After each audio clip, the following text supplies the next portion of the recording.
Welcome, everyone. Sorry about the technical snag. Not sure what was going on there. Appreciate you all coming out tonight. It's your host, Danny Hai Fong. As you can see, I'm joined by two very special guests, waiting on Ray McGovern. Hopefully, he is able to come on this evening.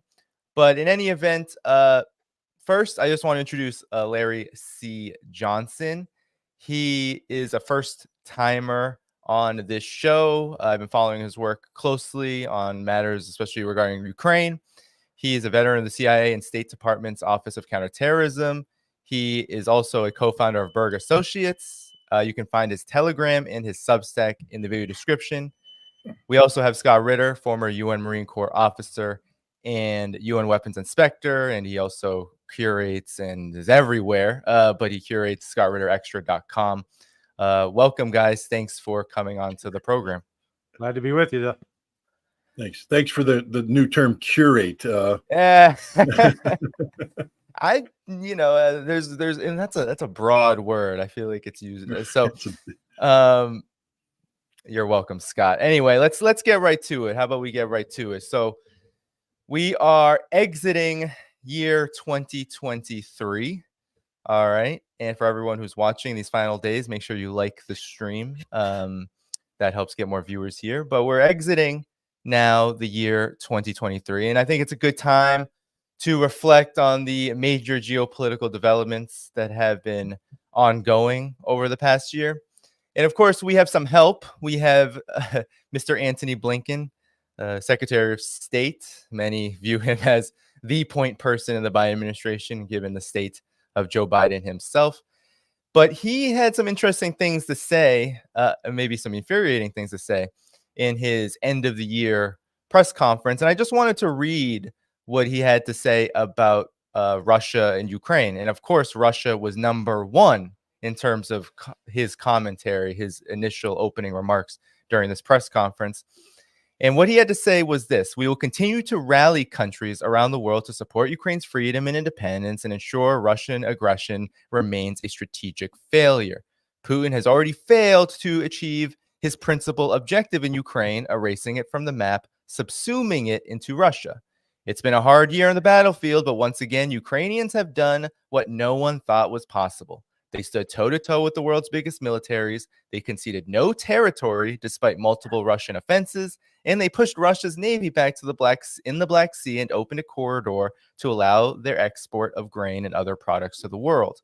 Russia is weaker militarily, economically, and diplomatically. NATO is bigger and stronger and more united than at any point in its 75-year history. This year, we added a 31st member of Finland, and Sweden will soon join. So maybe we can start with you, Larry. Your reactions on the state of this conflict, and how does your assessment comport with Antony Blinken's? I guess the Russians probably get down on their knees every night and say, thank God for Antony Blinken. Anybody that's that delusional and that out of touch with reality is just helping them continue to, march along. It really is mystifying because he's not an uneducated man. He's been to some good schools, but I know that the definition of a diplomat is someone who's paid to lie for their country, but good Lord, this is just off the charts because not a thing he said was true. Simplicius the Thinker had a great chart up the other day showing all the naval activity in the Black Sea. And the area around Odessa, around the few ports that the Ukraine still controls, had one ship. That was it, one. So no activity. And the notion that what's alarming is that they really genuinely believe that they won some sort of military victory over Russia. And they have zero understanding of tactics. So it's just, we are seeing, though, the signs that things are changing. The fact that the Washington Post removed war in Ukraine from its banner on its website is the sign that even the Washington Post has figured out, the party's over here, dude. Turn out the lights. Scott, you're in. Well, I mean, I echo everything Larry said. Russia, I mean, Tony Blinken, first of all, invented a Russian objective. The Russian objectives were set forth early on, and they've been consistent throughout, non-changing. Demilitarization. Now, the definition of demilitarization has gone through a transformation, not because Russia changed the rules of the game, but because Ukraine and NATO changed the rules of the game. Initially, demilitarization was simply removing NATO influence from the Ukrainian military to eliminate the ability of NATO to influence Ukrainian operations. It wasn't the total destruction of the Ukrainian armed forces. The Russians made a big effort early on in the conflict to have the Ukrainian army stay in their barracks. That was one of their goals and objectives. And of course, the Ukrainians didn't do that everywhere. Some places they did. I think the rapid advance in the Kherson region was reflective of a lack of resistance on the part of the Ukrainians in that area, because the Russian FSB had done a good job of going out and paving the way, so to speak. But the Russians weren't out to destroy Ukraine. We know this by the terms of the conflict termination agreement that had been negotiated in 3 rounds between Ukraine and Russia and Gomel, a 4th round in Turkey, where they being the Ukrainians and the Russians, initialed an agreement for final signature. That signature wasn't forthcoming because of the intervention of Boris Johnson and others, including Lloyd Austin, who went to Kiev and told Zelensky, don't sign anything. You see, they interpreted Russia's willingness to negotiate as a sign of weakness. They don't realize that that was the Russian objective from day one. The whole purpose of the initial rush into Ukraine wasn't to seize territory. It was to compel Ukraine to the negotiating table so this conflict be terminated rather quickly. And indeed, one of the other Russian objectives was denazification. What's amazing about the March agreement is there's no denazification. I mean, that was a stated objective of Putin, but the March agreement was they're going to let Zelensky stay in power. No demands on constitutional changes, no demands on, elimination of Azov and other things.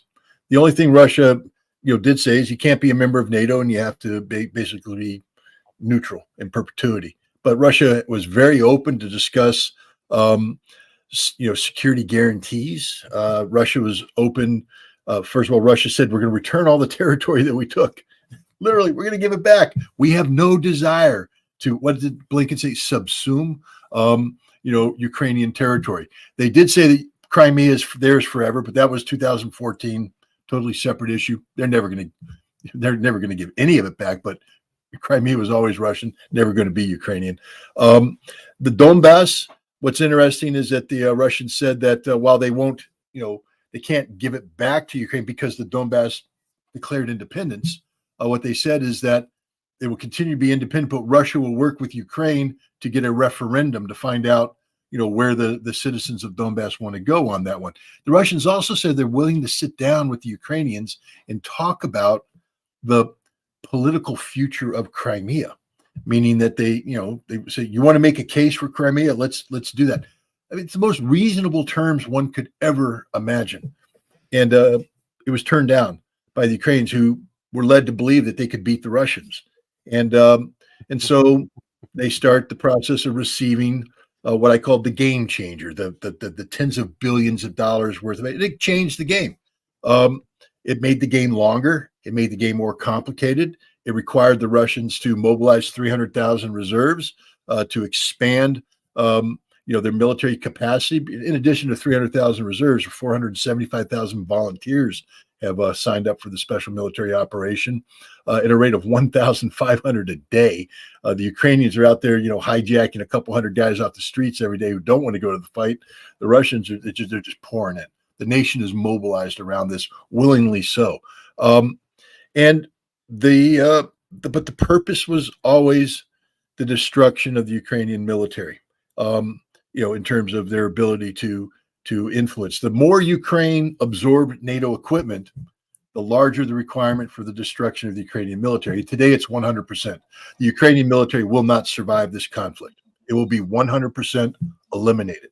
The Ukrainians can decide how they want to do that. They can all die. Russia's more than happy to facilitate that. Russia would prefer that they surrender.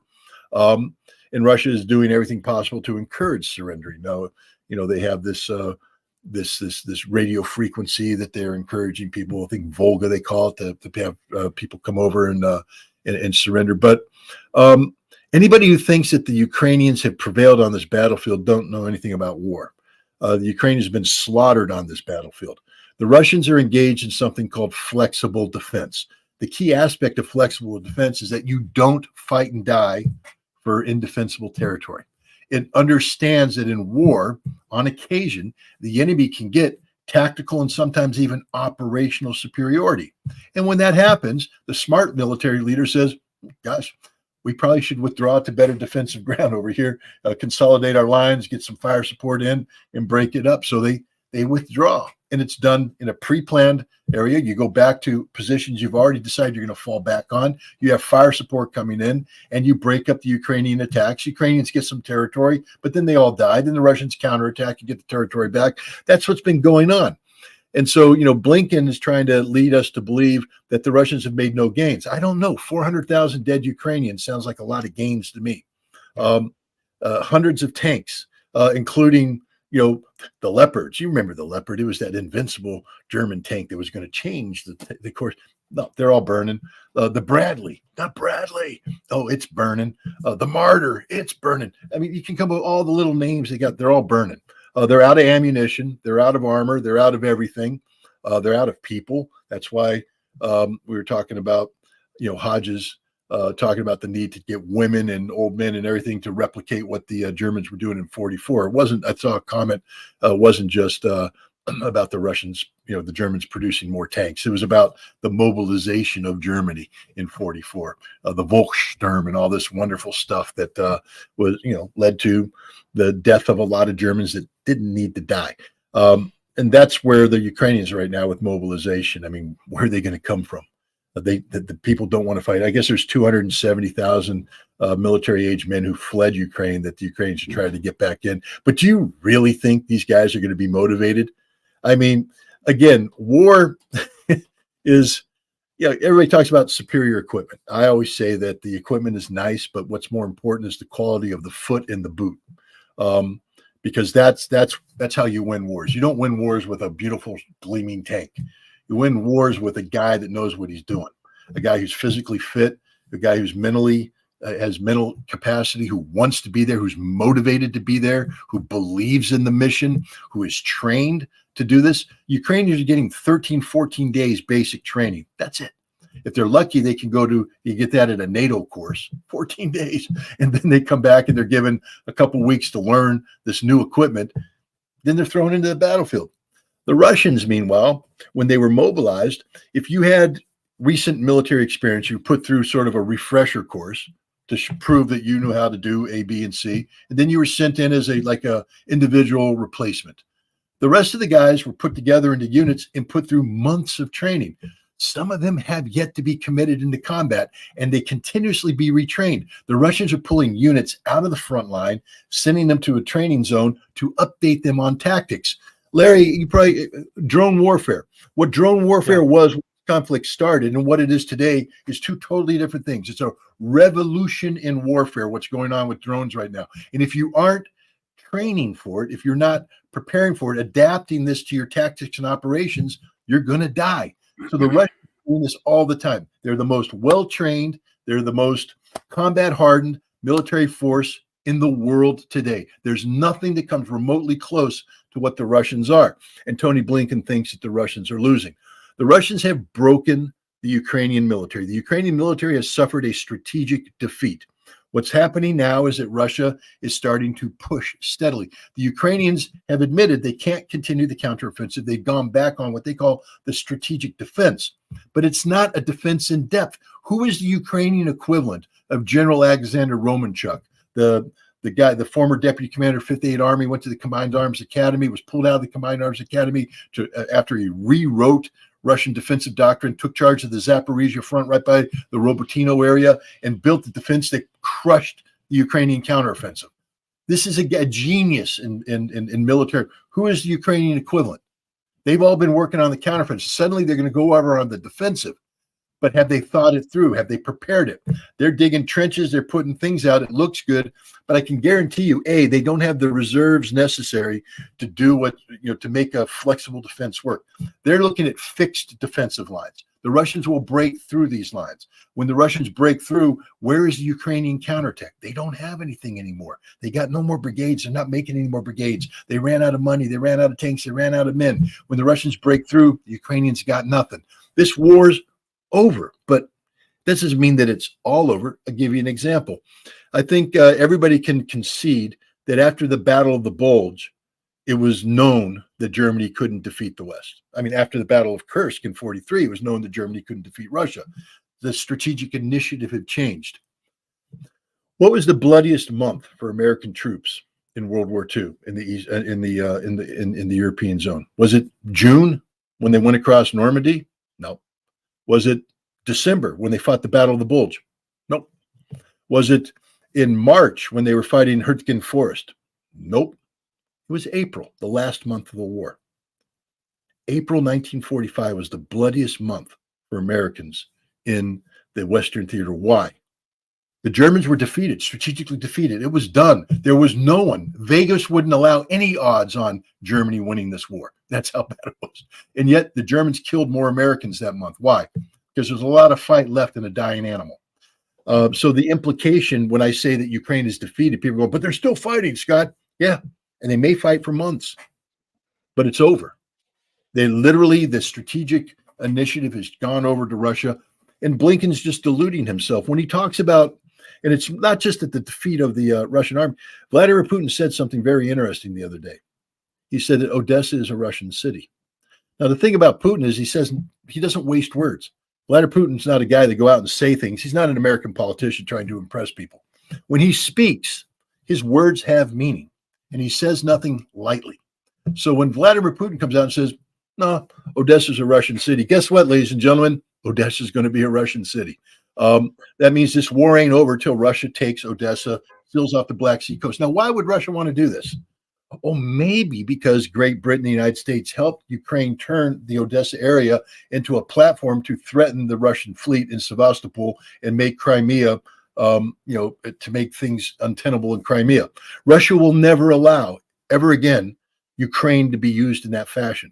So this war cannot end until Russia eliminates Odessa and the Black Sea coast as being a potential strategic zone of operations to threaten Crimea. Crimea is very important to Russia. So Black Sea, Ukraine's lost it. This war won't end until they have it.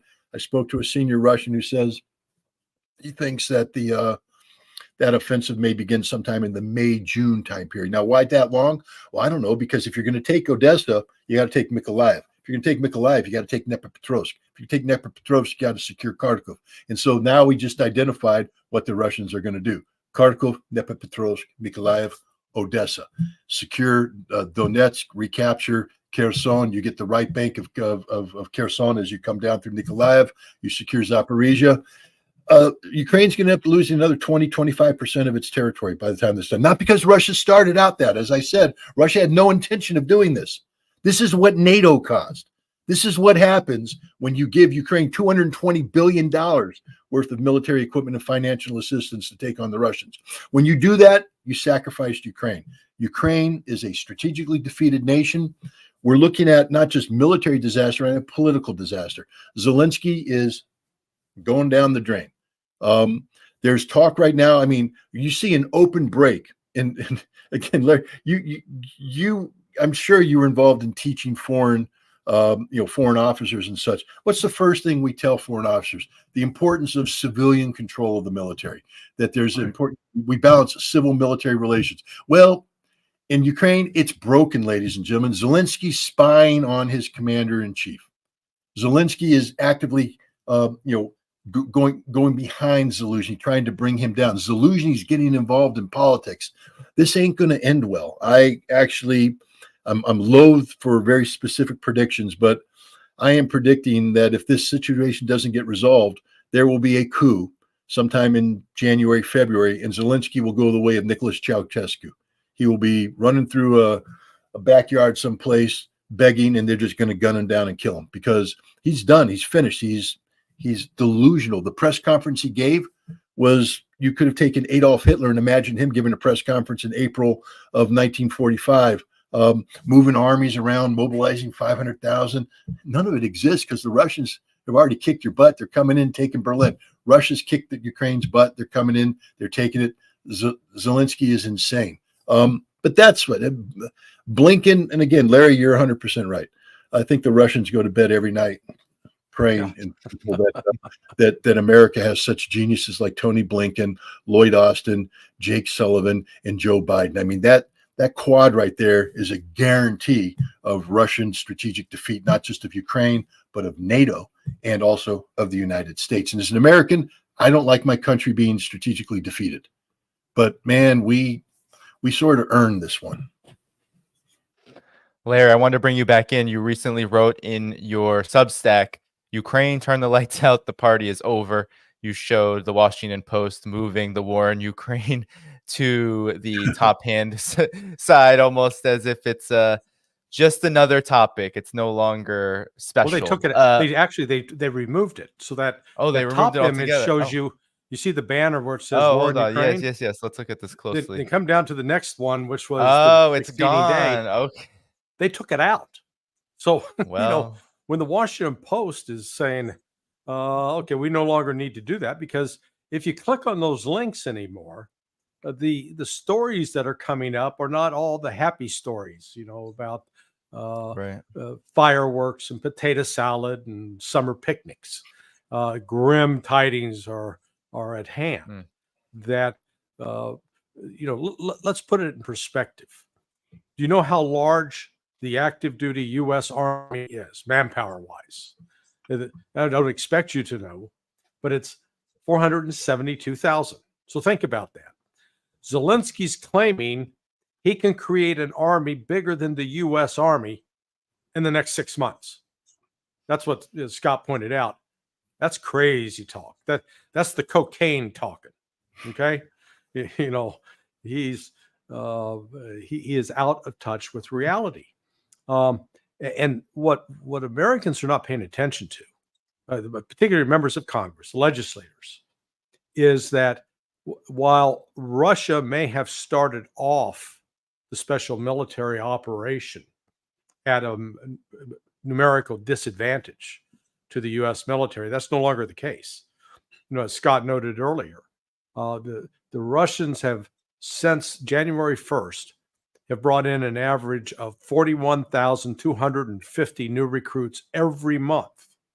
So they're on track in 1 year to do over 480,000 soldiers for the Army, which it's going to boost then their total military strength to 1.3 million as far as the Army goes. Well, that's bigger than the U.S. Army if you count in National Guard and Army Reserve, etc. So right now, Russia, with half our population, has got a larger army in place. And then when you factor in Navy, Air Force assets, Russia's going to be up around 2.2 million, which is well in excess of what the United States can field. So, Russia's getting ready. Now, they had the unanticipated benefit of the special military operation. I don't think at the outset they had any idea that they would demilitarize NATO. But that's exactly what's happened. They've exposed it.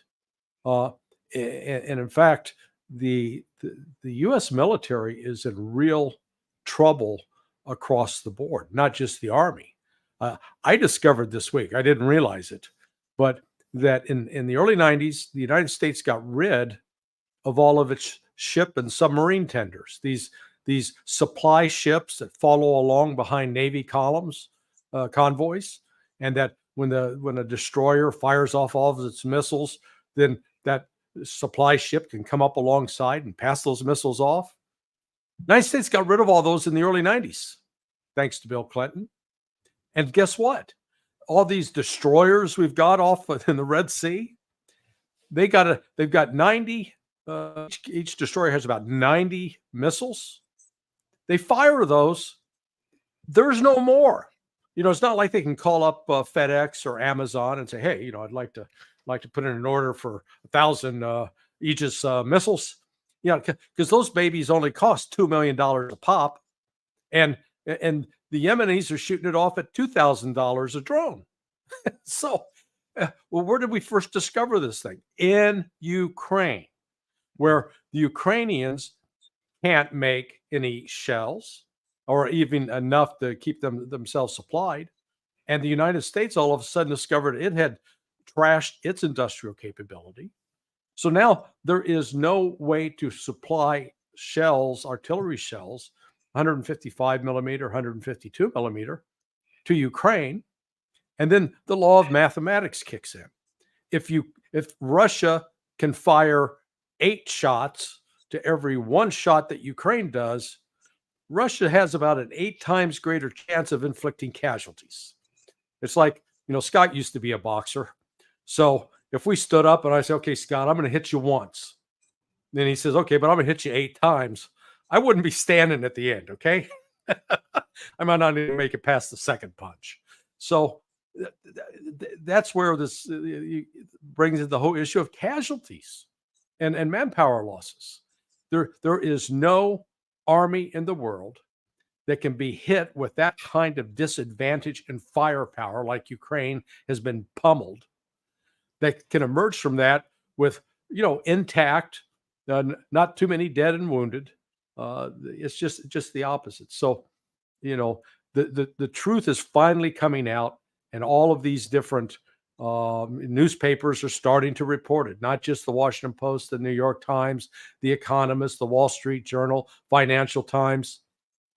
What was really sort of funny is the New York Times did this piece of talking about how Ukraine was kidnapping guys off the streets. Oh man, this is shocking. Dude, that was happening 18 months ago. Scott was talking about it. I was talking about it. We wrote about it. But now they're just discovering that, it's like that scene from Casablanca. Gambling in a casino. So. Yeah, no, I mean, the situation has indeed changed quite dramatically, even just in the last year.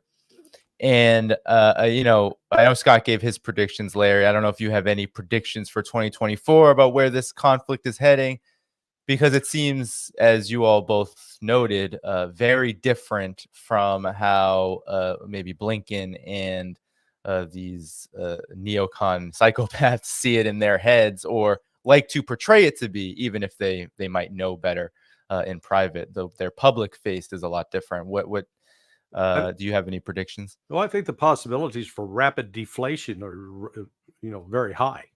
I'll be surprised if Zelensky makes it to January 1st, to New Year's. The kind of political turmoil and manipulation and maneuvering that's going on is significant. And I always learned, as an old Latin American analyst, spent a lot of time in Central America, always bet on the guys with the guns when it comes to coups. All Zelensky's good at is, playing the piano with one of his appendages. That doesn't help you when the guys coming down the hallway got rifles and guns. It's actually like that scene from did you see the movie Death of Stalin? It was out 2-3 years ago. It's hilarious. And at one scene, the guy that plays Zhukov, General Zhukov, comes in, and one of Stalin's kids is mouthing off, and he just whomps him in the face, punches him, and he's down. And then they take out Beria later. They got the guns on him. Well, Beria may have been an evil monster, but Zhukov and boys had the guns. That's what's going to happen to Zelensky. He's not. He'll be lucky to survive this, to see if he winds up in any of his other properties. I do hear some of these analysts, people talk about that this war's at a stalemate, which means they don't know the definition of stalemate. They've never played chess. That this could drag on for 2 or 3 years. And I'm going, what? United States is not going to be writing that check. Sorry. And once Uncle Sugar starts sending over the sweetener, Ukraine is done. They got enough for a week or two. So I think we'll see an end to this thing by next summer. And maybe we can get Scott back in here, and you can comment on this too, Larry. Given that we are reflecting on the year that's transpired and the year that's coming for Ukraine and this conflict, how has this conflict, Scott, changed the world situation, the world order? Because the ramifications for the conflict, as we've been discussing, as both of you are discussing, extend far beyond what's happening on the battlefield. So, Scott, if you have a comment on that. Well, I think if we take a look at, Larry's already touched upon this, the disarmament of NATO. It's not just the disarmament of NATO from a physical standpoint. NATO has lost all credibility. I mean, NATO lived off of the perception that it was this giant alliance full of these modern armies with this modern equipment. And those Russians wouldn't dare mess with NATO because NATO had Leopard tanks. NATO had M1 tanks and Challenger tanks. And, NATO had stuff. And it turns out that stuff is garbage. It also turns out that NATO armies are useless. Germany, for instance, has been exposed as nothing but a bunch of, schnitzel eating, beer chugging, fat men who can't fight. They can't pass a physical fitness test. They haven't maintained any of their equipment. They are Germany's talking about putting together a 5,000 man brigade in Lithuania to reinforce the 1,500 battalion that they have in there. Except they don't have any tanks. They're like, well, we'll send the brigade, but we don't have, and we can't make tanks.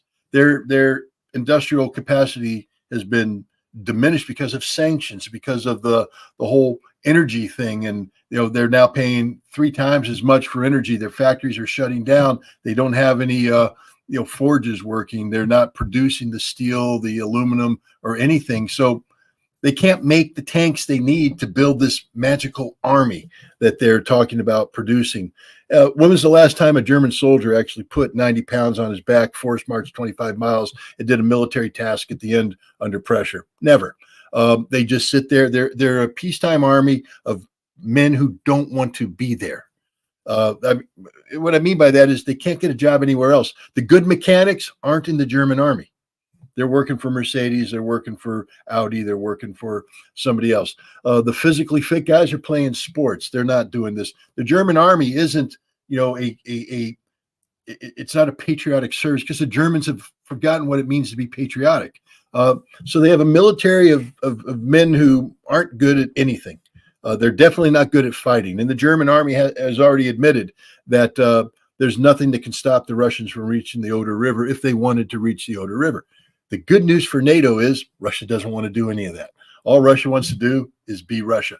And this is the other thing that's happened here, because Russia has redefined itself. I don't know if anybody picked up on, the statements made earlier this year by Putin and by Lavrov about Russia's new foreign policy. And it's hinged on 2 things: the issue of Russian sovereignty and the issue on Russian what's the word I'm looking for? Not sustainability, but self-reliance. So basically, when Russia started the special military operation, their economy was woven in with the West, and Russians still had this inferiority complex about, everything's better in New York, everything's better in Berlin, everything's better in Paris. Larry, you were just in Moscow. Yeah. Everything ain't better in all these other cities. Moscow's pretty damn good. Right. And Russia's pretty good. I was in the other parts of Russia, in the cities that aren't heralded: Novosibirsk, Irkutsk, Ekaterinburg, Izhevsk, Vodkinsk. They're doing okay too. Yeah. Russia's doing okay. It's not perfect. I'm not going to sit here and tell you that. I mean, Moscow's damn close to being perfect, but Russia is, it's got issues. Hell, they were in the 1990s. Russia was a destroyed economy, a destroyed society. Right. It's, Putin has been rebuilding them for 23 years successfully. But that thing that came out of this conflict is Russia has divorced itself from the West. They are done with the West. That doesn't mean that they'll never be friends with the West. They will. But Russia will never again allow the West to be in a position where Russia will be reliant upon them. Those days are over.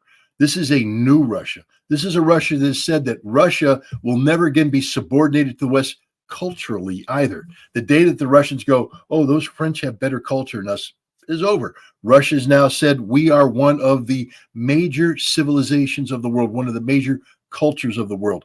This has been a paradigm shift in terms of Russia's approach to interaction world. This is the big thing. Defeating Ukraine was automatic. Russia was always going to defeat Ukraine.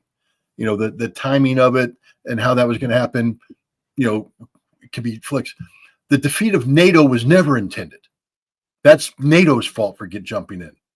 But the redefinition of Russia is the biggest story here, because Russia now will never back down. And there's a reason why the United States and Europe wanted to break Russia up at the end of the Soviet Union, because Russia is a huge landmass with a whole bunch of potential.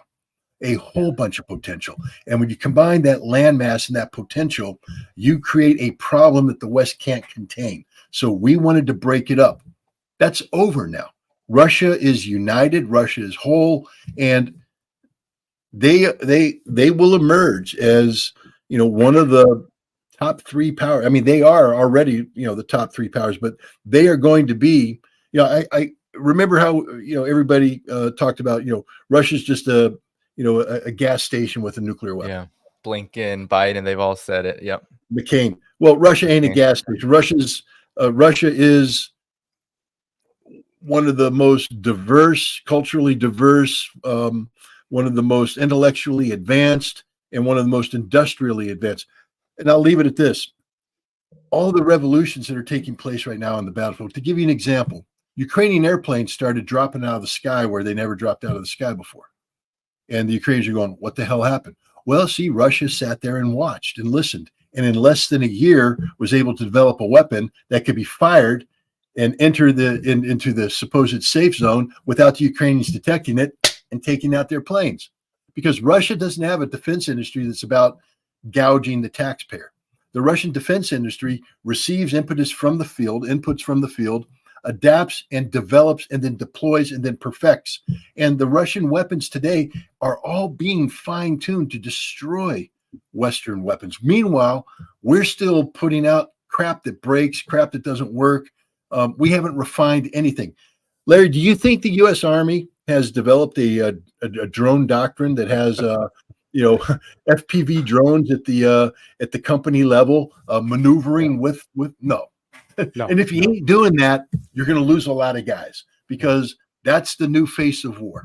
And if you don't have your drone capability, you're going to lose too. Yeah, no, they're starting to wake up to it, but I'm not even sure.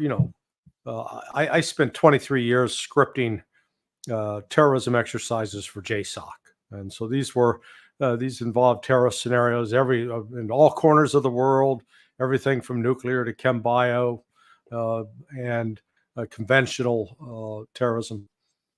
And we always had this process at the end, a hot wash, which was called lessons learned. And what I can say after all that time is nobody learned a damn thing. There were no lessons learned. There were needed and never learned. Now, I want to go back to something that Scott said, that just to put a exclamation mark on it. 43 years ago, when I was teaching at American University while trying to do a PhD, I took a group of students down to the Russian embassy. And we met, I think, with either the deputy chief of mission or the political secretary. At that time, the Soviets, when these guys were Russian, they were insecure, and they showed their insecurity by bragging, and being would overstate things, and it was so evident that they doubted themselves, and that was the period when blue jeans would be a big thing in Moscow, and The first McDonald's, I think, got opened in like 76, 77. Why that's important is I stayed 4 blocks from that McDonald's restaurant. It's no longer a McDonald's, gone.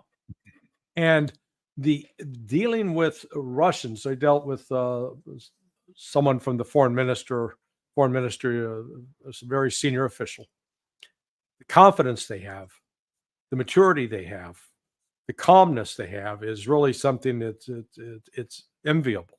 You wish we had that in the United States.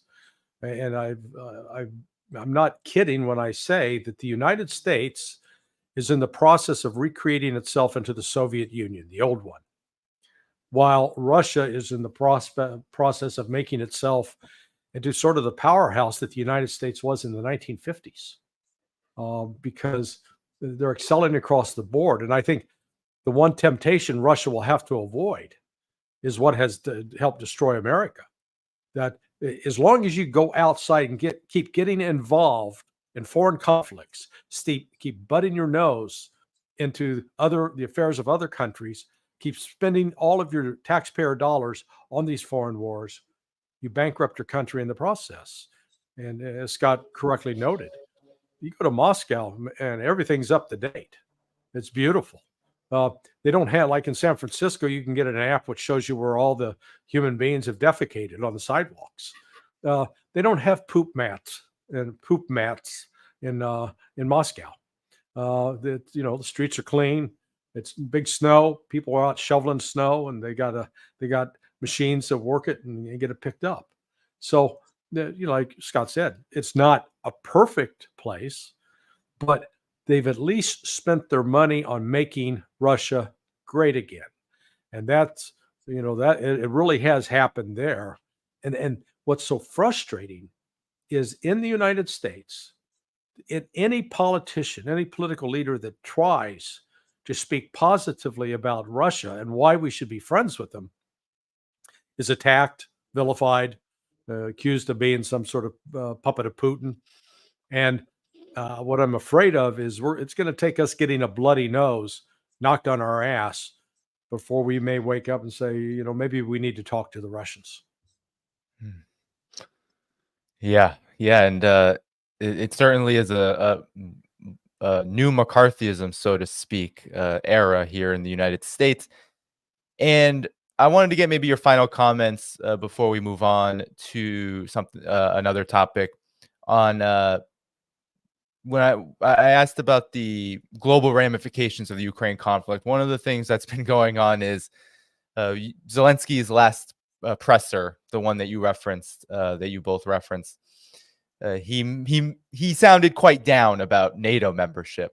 But in recent weeks, there's been all of this hype on potential EU membership. And it almost sounds as if this concession of just talking about Ukraine's possible EU membership is just another reflection of the strategic defeat, this rot that is this project Ukraine. Maybe I'll let you and Scott first, and then Larry to comment on it. Has everybody seen that movie Rudy? Yeah, it's very wonderful. You all are more cultured than me. Rudy. And he's basically this small kid. I mean, he's got a lot of motivation, but he wants to play football for Notre Dame, and he walks on. And he spends every year he goes out there and he's on the practice squad and nothing. And they let him suit up in the end his senior year, but he's not going to play because he's not very good. He really doesn't qualify to do any of this stuff. But he gets in at the end. It's a happy ending. Ukraine is the story of Rudy with no happy ending. Yeah. Okay. The crowd can be shouting Rudy, Rudy, Rudy, but what's really going on is they're getting Rudy's hopes up, and the coach just says, nope, don't send him in, nothing, sit on the bench. Not just sit on the bench, but get him the hell off the field, get him in the locker room. Ukraine will never be a member of the European Union. It doesn't qualify.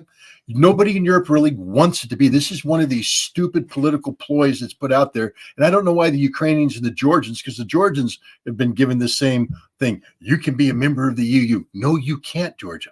You don't qualify. The EU is an economic union. not just a political union, but an economic union, which means you got to sort of have a sound economy before you can be invited in. Ukraine isn't just a body on life support; it's dead. I mean, there ain't nothing there. You can put oxygen mask on it, put an IV in. You ain't going to recover that. The Ukraine only exists when we give it money. They don't have a viable economy right now. You heard Zelensky in his conference about, I need 6 working Ukrainians to pay taxes to pay for one soldier. So in the way, who's going to give me those jobs? Because they don't have any jobs in Ukraine. They got nothing in Ukraine. So Ukraine will never be a member of the EU. I don't know how to say that any clearer than this. This is one of those sick things that we did with Ukraine to lure them into believing that they could be a member of NATO. Now, no, I said they don't qualify to be NATO. They will never be a member of NATO ever. Well, I think everybody recognizes that now. So now they're putting out that last bit of hope. You can be a member of the EU. We'll fast track you into what? Fast track into what? Membership? No, this is the talks. We're fast tracking you into talks, which means we're going to drag it on. This is like watching a cat play with a mouse before it eats it. It's just sad, but it's Rudy with no happy ending. Hey, remember that Turkey, the EU voted to let Turkey in too, the accession talks. That's about 21, 22 years ago. They're still waiting. It took Ireland. Think about this. Ireland, I mean, bunch of people like to drink a bit, took them 20 years to get in. So, the notion that Ukraine's going to be bum rushed through the door, that's not happening. Yeah, but the other, I think Russia was surprised by the special military operation on several fronts.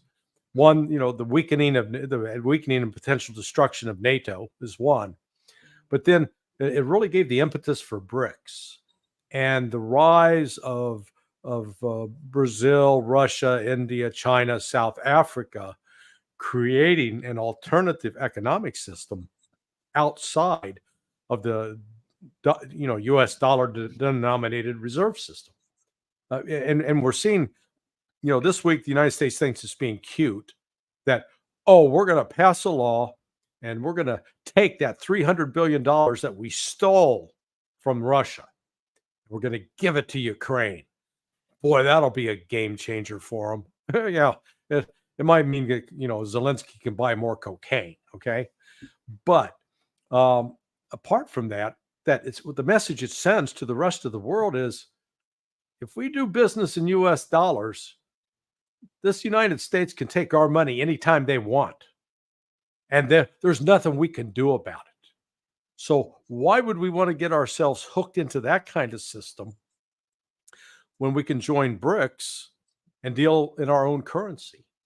And so it's a fundamental change in the international economic order.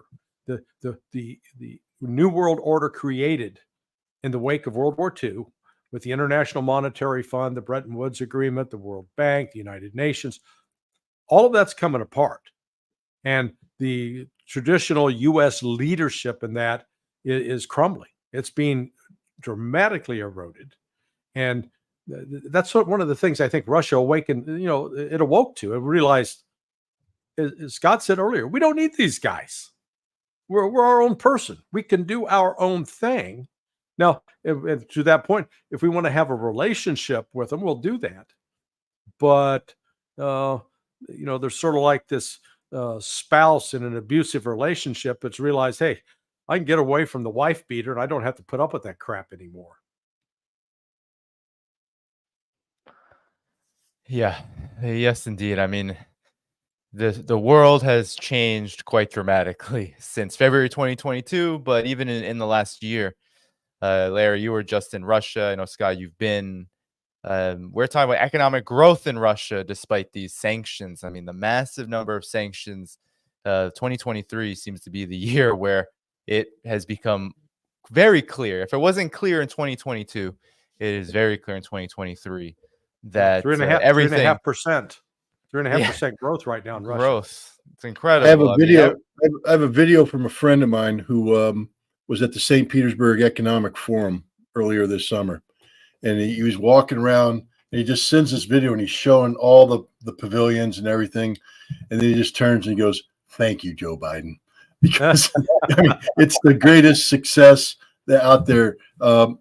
These sanctions have just backfired like you wouldn't believe. And what, again, Larry knows this, Danny, you know this well. I ain't an economist, okay? I'm a very simple guy. I'm not, one of these gee whiz, McNamara's gee whiz guys that's good with numbers and all that stuff. But in December of 2021, I wrote an article that said, if they try to sanction Russia, it will backfire and be the end, because I know enough about gas stations to know that if you've got a big old, Humvee that chugs diesel, you need a gas station that sells diesel at an affordable price. And Europe was this big old Humvee that chugs diesel, and Russia supplied the diesel. And by sanctioning Russia, they cut off the diesel supply. And now the Humvee's out of fuel. It don't work. It's sitting in the corner, rusting, falling apart because there's no spare parts. A Marine can understand that. You don't have to be an economist to understand that. Europe shot itself in the foot with these sanctions. Russia, meanwhile, was liberated from the oligarchs.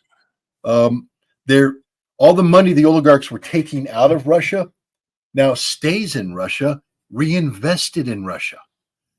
Every city I went to, and Larry, I think Moscow was the same. Was that way in May? You probably saw cranes on the skyline. Yeah. Building. They, it's a growth economy at a time when the West is still, I think the EU just passed their 14th round of sanctions or something like that. I mean, the first 13 were so good, they had to go to 14.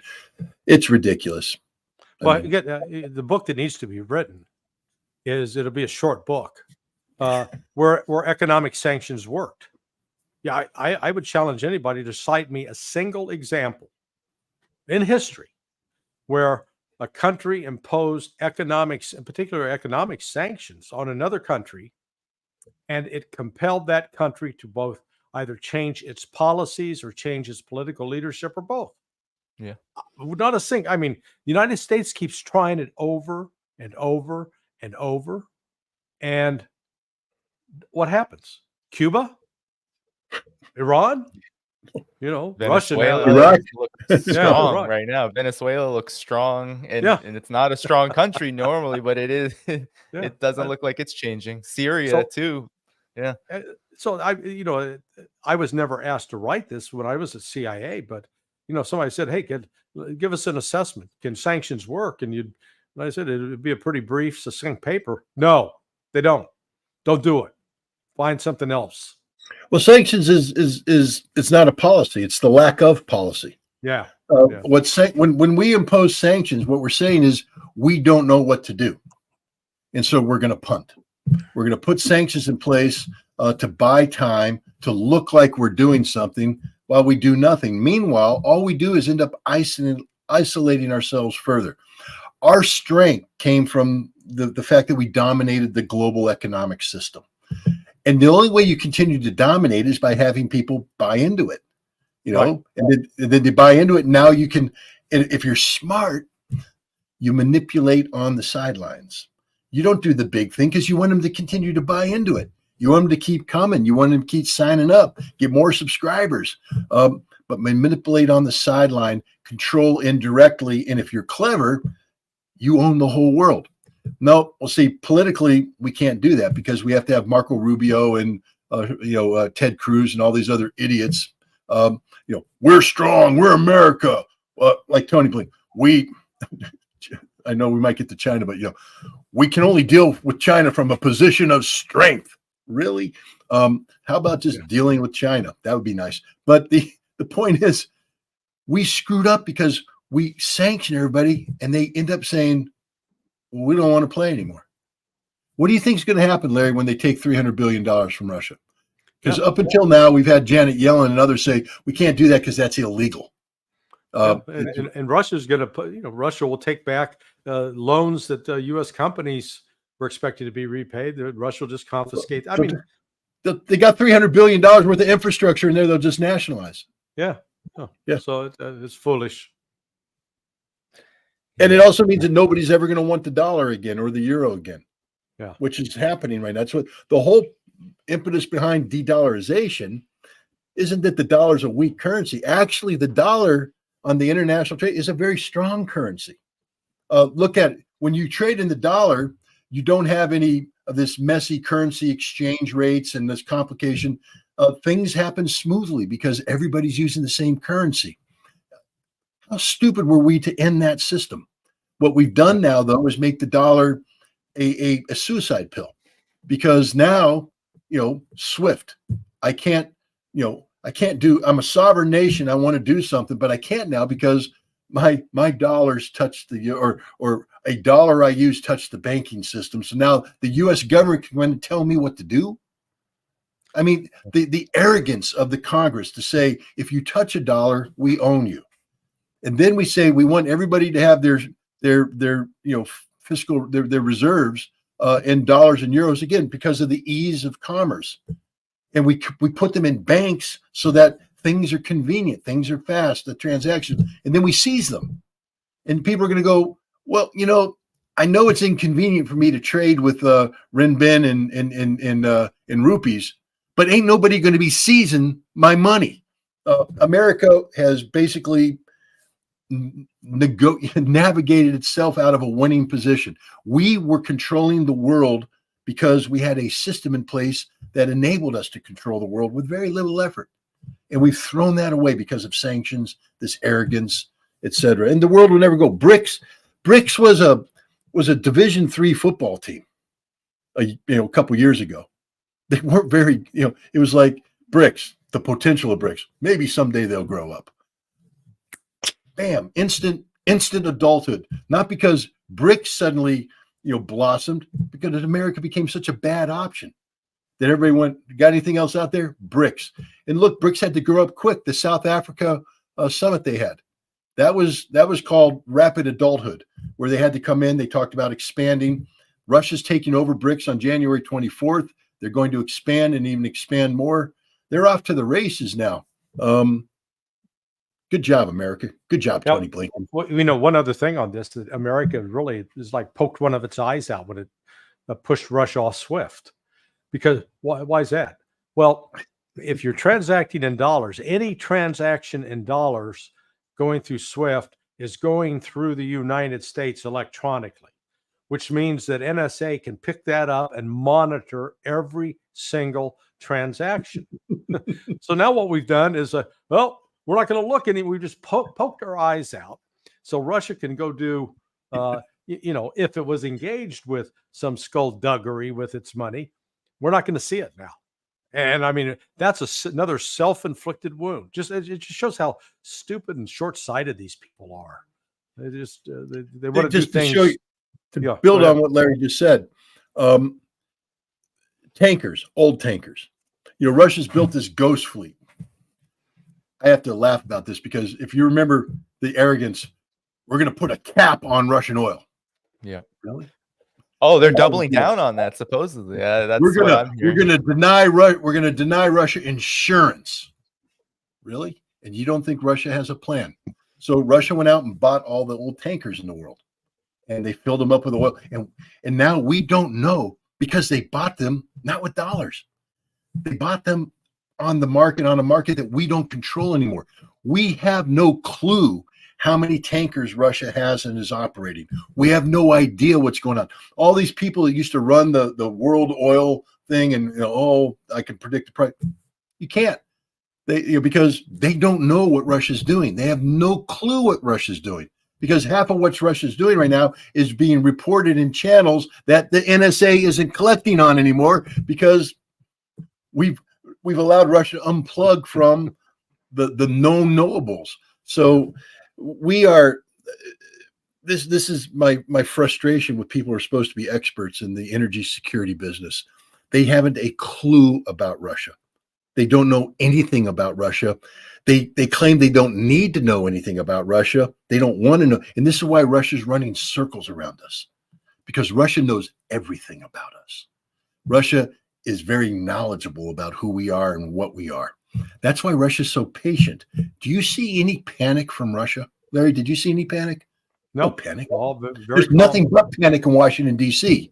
Nothing but panic. Why? Because they have no clue what's going on. They literally have no clue. All they'd have to do is pick up the phone and call the Russian ambassador, Anatoly Antonov, and talk. And he'd be more than happy to, but we don't allow anybody to engage with him. We've got nobody in State Department having connectivity with Moscow. I mean, Moscow used to have one of the biggest North American bureaus out there, in the foreign ministry. Whole bunch of experts on America who would pick up the phone and talk to their American counterparts when problems need to be solved. America hasn't made these phone calls, so they're redistributing these people. And Russia doesn't care. Russia's like, you don't want to talk to us? That's okay. Chinese want to talk to us. Indians want to talk to us. Africa wants to talk to us. The whole world wants to talk to us. America doesn't want to talk to us? No problem. And suddenly now America's going, oh, we might want to talk to the Russians. I'm sorry. The party you're calling doesn't really want to talk to you ever again. And that's the reality. We've blown it with Russia. We have truly blown it. Yes. On that note, we can transition. For those in the audience, make sure you're hitting that like button to get more people here. We have a great audience here of over 6,300 to hear Larry and Scott's words of wisdom. But speaking of panic, let's move now to West Asia and zero in on Israel's, I guess we can call it onslaught on Gaza. And of course, this occurred in the last quarter of the year, 2023. And after October 7th, Hamas's operation on October 7th, there has been a nonstop campaign of Israeli assault on Gaza. Just over 20,000, I believe, Palestinians now killed. And this has had huge ramifications. And I know, Larry, you just penned a piece. I can pull it up. Maybe if you give your reflections on what is going on here and what you feel like are some of those important points that we should be reflecting on as this, conflict, war, genocide, some are calling it, remains ongoing. Yeah. Well, let's start with the fact that Israel is lying about its objective in Palestinian territories. They're not out to defeat Hamas. They can't defeat Hamas.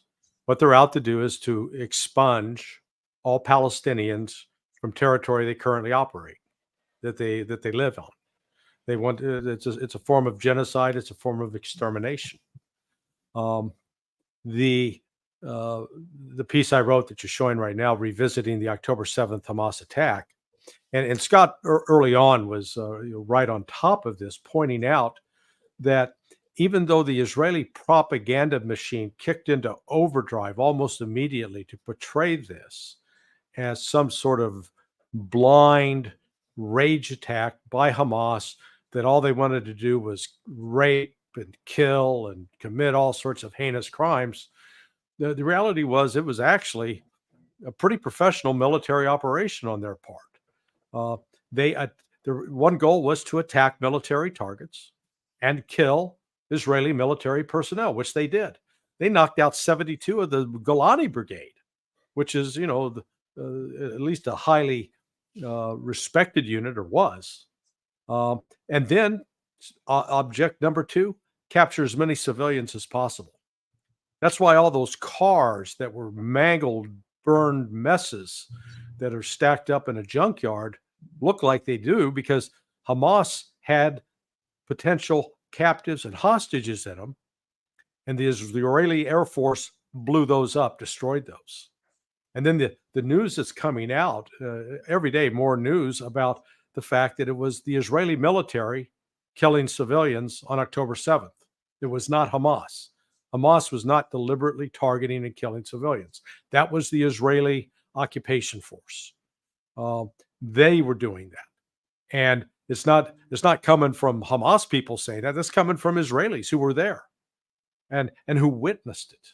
And then people say, oh, how could that be? Well, we've seen over the last week when the Israeli army shot and killed 2 of its own people.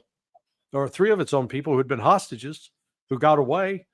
They came out, no shirt on, naked from the waist up, waving a white flag, and it got shot. Two separate Israeli soldiers shot it. So this was not the fault of some knucklehead who just got a happy trigger finger. What this illustrates is that Israel has a shoot to kill against any Palestinian, armed or unarmed. And then, what's becoming apparent, there was a time where I used to have some respect for the Israeli military. They're a dangerous clown show across the board. That the fact that these soldiers don't have proper rules of engagement, or the rules of engagement they have violate the rules of war, number one. They had this, they're not even good at their propaganda. They tried to create a propaganda video about 2 weeks ago, a week and a half ago, where they got all these guys, these Palestinians lined up in their underwear, claiming they're Hamas. They're not. And this chubby guy comes out from behind. Now, they're in their underwear. He's in his underwear. He's got an AK rifle in his left hand and an empty magazine in his right hand. And he walks up and puts it down. First question is, how do you disrobe somebody and then give them a damn gun? Who does that? I queried one of my buddies tonight he served in Vietnam with the Army. And his name is Larry too. I said, hey, Larry, when you were going through basic training, didn't they instruct you that you first, if when you capture someone from North Vietnam, that you strip them to their underwear and then you hand them a gun, right? And he goes, no, of course not. But the best part of the story is that then you get another video, the same video it looks like, except this time the guy's got the rifle in his opposite hand, in his right hand, and the magazine's in the left hand. So they were staging this. And you got to step back and say, what amount of pot or narcotic were they on when they thought this up? Because it makes them look stupid. They are stupid for doing it. So the entire point of my piece is just that what we've seen is a military that's out of control, that's unprofessional, that's poorly trained, that's poorly led, and they are wantonly killing civilians. Scott, if you want to jump in. I mean, literally, I think, Larry said it all. Look, the Israelis have their policy is to commit genocide against the Palestinian civilians. They have a doctrine, the Dahia doctrine, named after the West Beirut suburb that they blew away in 2006 because Hezbollah kicked their butts on the battlefield. So they said, well, if we can't beat them militarily, we'll punish the civilians so much that they'll never allow Hezbollah to fight us again. How's that working out, Israel? But then they implemented that repeatedly against the Palestinians. And what we're seeing right now is basically Israel knows that it can't militarily defeat Hamas.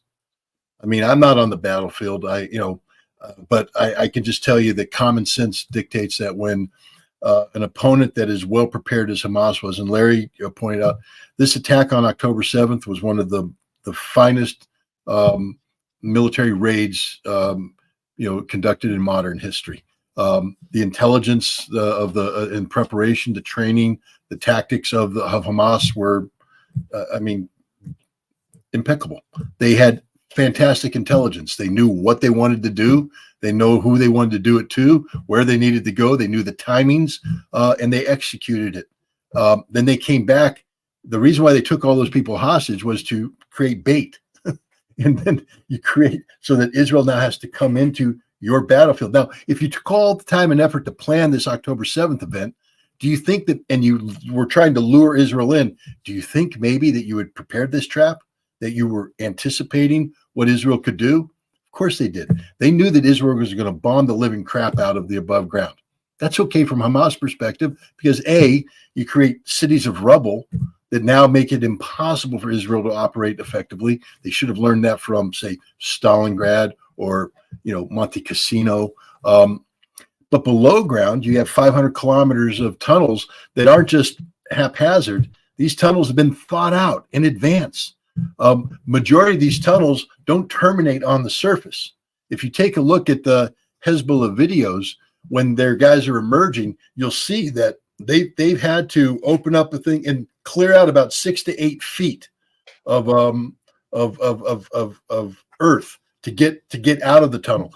Why? Because the Israelis can't come in with some basic, ground penetrating radar and detect it.